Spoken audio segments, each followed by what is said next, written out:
Hello, YouTube. My name is PJ, and I am here today because I would like to discuss The School of Good and Evil. It recently got a Netflix movie, like I got posted over there. This series is about a school for good and a school for evil, pretty self explanatory. But it's a lot more nuanced than that because of the friendship that is in this story and how the roles get reversed and the thing that is compelling me to read through the first book is the question of how does this friendship survive something that kind of just feels like the ultimate test of friendship, honestly. It is very, very, very.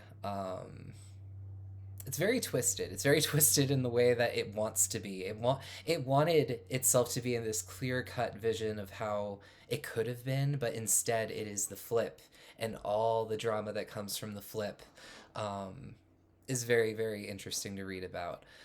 So the main characters of this story are Sophie and Agatha. They are best friends that have been best friends for as long as they can remember. Um, Sophie is kind of like a Cinderella esque kind of character. Her mom died, and her dad remarried, and her home life isn't great.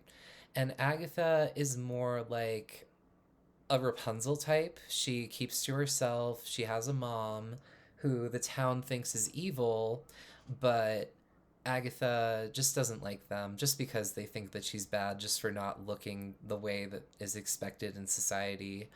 Um, so this story is, like I said, about a school for good and evil. And in the movie, it changes some things up. It adds some things that are like Easter eggs that give more context to everything, which I appreciate. Um, the thing that I would like to do here with these videos is to show examples of how, you know, the medium for the show or the movie elevates some things in the story to make it more impactful, and that's nice that it can do that. But that ultimately, also, the book at the same time is going to have more content for you no matter how you slice it. Like, this book is almost 500 pages, and the movie, for what I know of the book right now and of the movie, it's doing a good job adapting everything. It's just there's more. There's just more. It's more expanded. It's a bigger experience. It's a bigger adventure. Um, for me to point out a scene that shows some differences between the book and the movie, I can do that. So if you've seen the movie, there was a scene early on after they get to the school where Sophie is trying to convince her roommates that she's good, that she doesn't belong to be there. And Agatha at that time is also trying to go over to the School of Evil to find Sophie so that they can talk about what's going on and decide what they want to do. So in the book, when this happens, Agatha goes into the evil school all the way up into Sophie's room and stops them from what they're doing. And the evil girls look at Agatha and they're kind of like, "We think you belong in our crew." They are like, "We hate Sophie. We don't want this stupid blonde girl here. We want you." So Sophie takes this moment of Agatha being shocked that, the evil school is saying, "Hey, we like you. We'd rather you be over here and maybe you'd fit in better."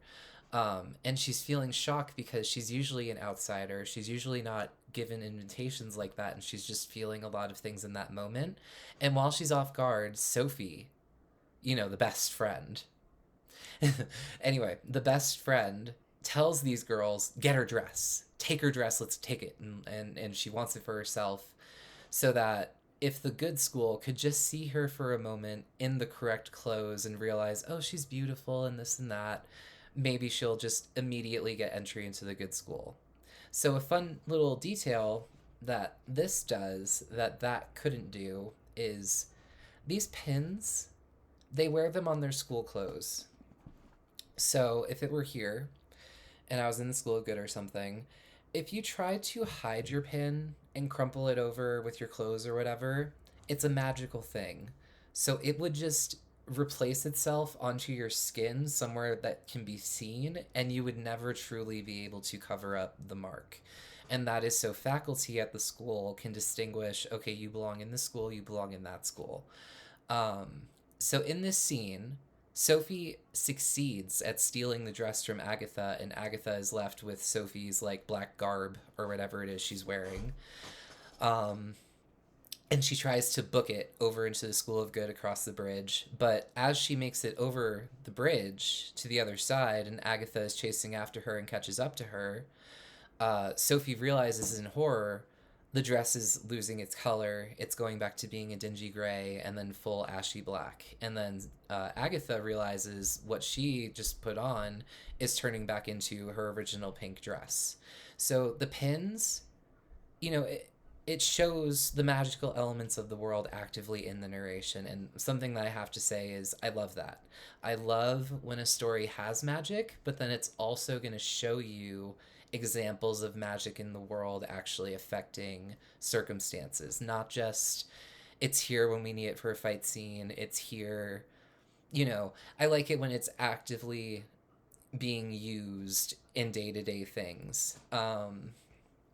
So anyway, beyond that, um, the halfway point of this story, where it starts to take more of a turn, is when they confront the headmaster and they learn a few more things about the world. And I don't want to go into that too much because when I saw it in the movie for the first time, I laughed. I laughed so hard. It was exactly what I wanted out of the story. For what the story was building up for me to lead to that moment.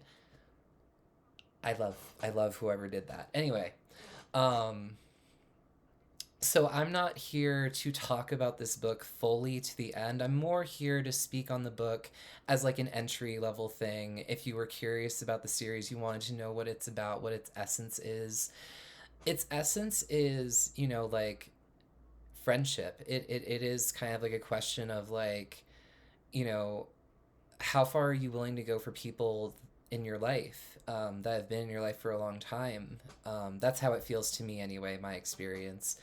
Um, Anyone else who feels differently, whatever it is you do feel, whatever you want to share, talk about, please comment. I would love to see some comments. I would love to chat about these things.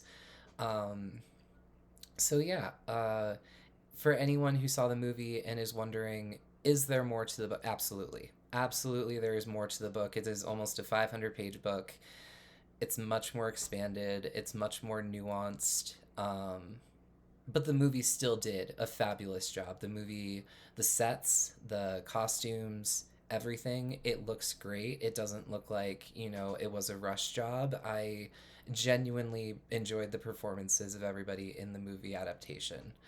Um, and if this video, you know, gets like 2,000 likes, I will definitely be doing another video for the series. I will cover book two before, you know, the second movie hopefully comes out if they're in production for that. I'm not entirely sure. I didn't look that far into it. But the movie did end in a way that opened up to the second book, and I'm sure the book ends in a way that opens up to the second book. So hopefully that is coming. Um, and yeah, so next time we talk, it will hopefully be about book two. Or if it's not about book two, I might start talking about the first Giver book and the first Giver movie that we got with Netflix back in 2014. Besides that, I hope you're all having a wonderful day, and I'm going to sign off.